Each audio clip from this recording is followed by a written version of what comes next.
لا إله إلا الله محمد رسول الله عليه صلاة الله وآله والأحبة لا إله إلا الله.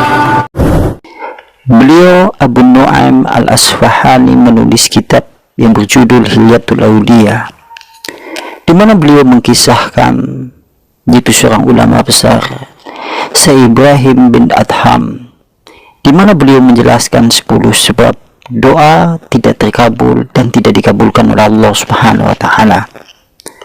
Sebagaimana di dalam kitab tersebut diriwayatkan, suatu hari Syekh Ibrahim bin Adham rahimahullahu taala melewati sebuah pasar di kota Basrah. Lalu orang-orang mendatanginya dan mereka bertanya kepada Ibrahim bin Adham, "Wahai Abu Ishaq," itu nama panggilan bagi Ibrahim bin Adham, "sesungguhnya Allah Subhanahu wa taala berfirman dalam surat Al-Mu'min, yaitu ayat 60, "Ud'uni astajib lakum," berdoalah kepadaku, aku Allah akan kabulkan untuk kalian. Dan kami sungguh Abu Ishaq telah berdoa kepada Allah Subhanahu wa taala, tetapi tidak dikabulkan untuk kami doa-doa kami yang kami panjatkan kepada Allah Subhanahu wa taala. Maka Syekh Ibrahim Al-Adham menjawab, "Ya ahlal Basrah, wahai penduduk kota Basrah, matat qulubukum fi asrati asya." Wahai penduduk Basrah, sesungguhnya telah mati hati-hati kalian karena 10 perkara. Awalluha, yang pertama adalah ngarahtumallaha walam tu'addu haqqahu. Kalian mengetahui, mengenal Allah Subhanahu wa ta'ala, akan tetapi kemudian kau tidak tunaikan hak-haknya.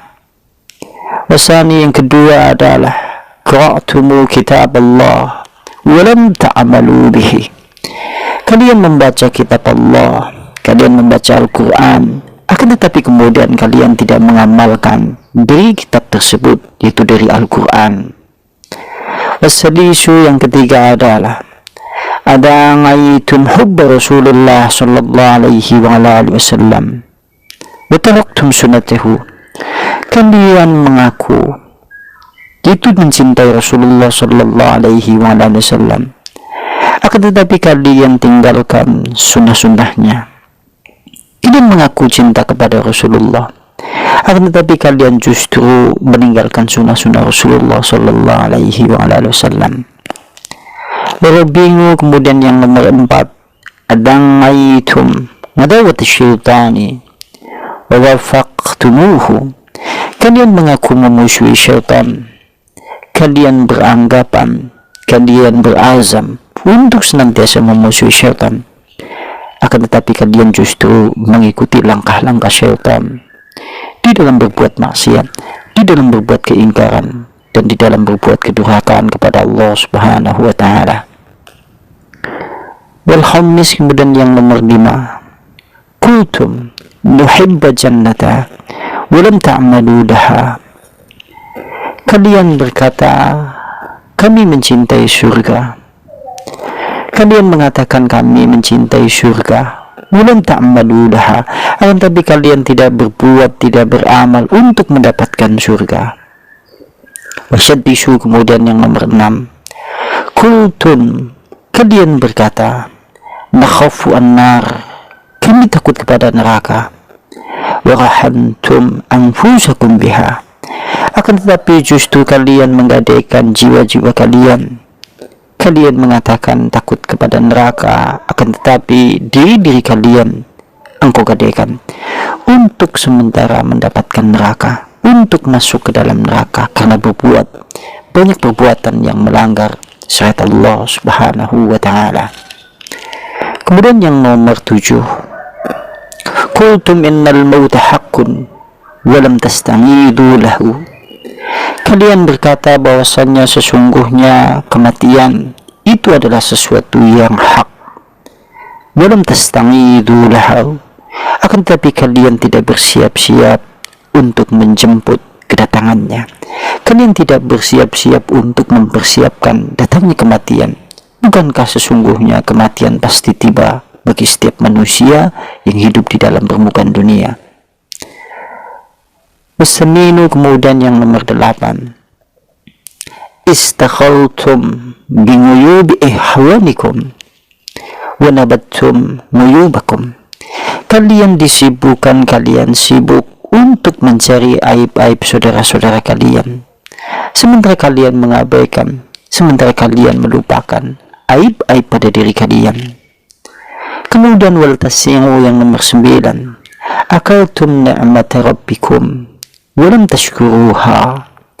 Kalian memakan nikmat dari karunia Allah Subhanahu wa ta'ala. Kalian hidup, kalian makan, kalian minum, kalian mendapatkan nikmat-nikmat Allah dari Tuhan kalian. Kalian mendapatkan semua karunia yang ada di dalam kehidupan dunia, akan tetapi kalian semuanya tidak bersyukur kepadanya. Wal ashiru, kemudian yang nomor 10, tafantum mautakum walan ta'tabiru bihim. Kalian menguburkan saudara-saudara kalian tatkala meninggal, walam ta'tabiru bihim, akan tetapi kalian tidak mengambil pelajaran yang ada di dalamnya. Jika kemudian 10 hal ini ada, sungguh hati kalian mati.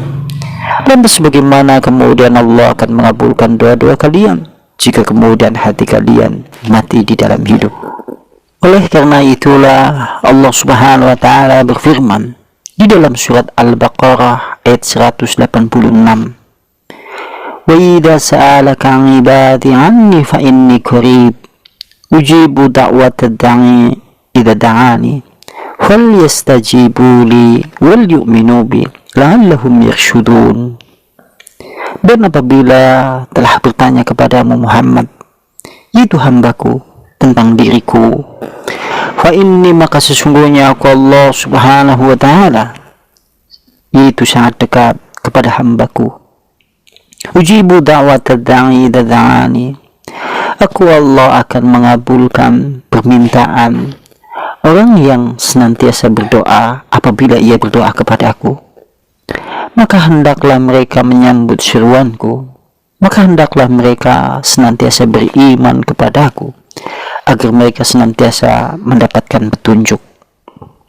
Sesungguhnya Allah Subhanahu wa ta'ala sangat kasih sayang kepada hamba-hambanya. Jika hamba itu jauh, maka Allah berharap kita akan mendekat kepadanya, bersujud, mohon ampunan kepada Allah Subhanahu wa ta'ala.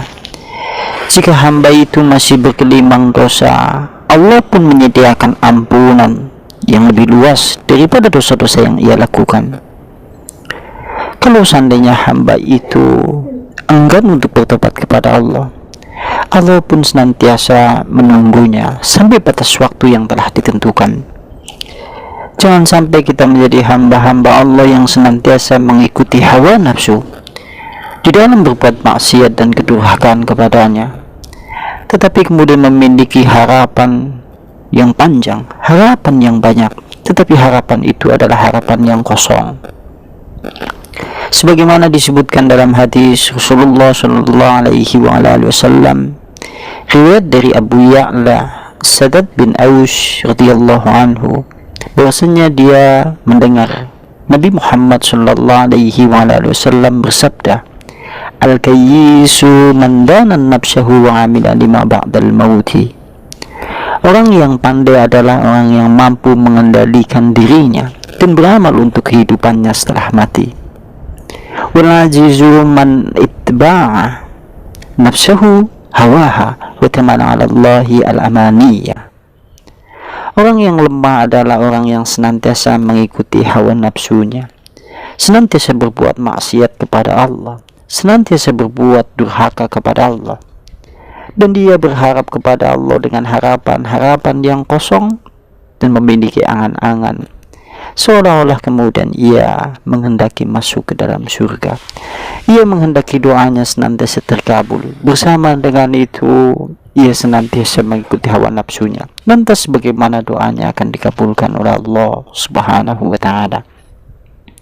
Mudah-mudahan kita menjadi hamba-hamba Allah yang senantiasa doanya diterima oleh Allah Subhanahu wa ta'ala.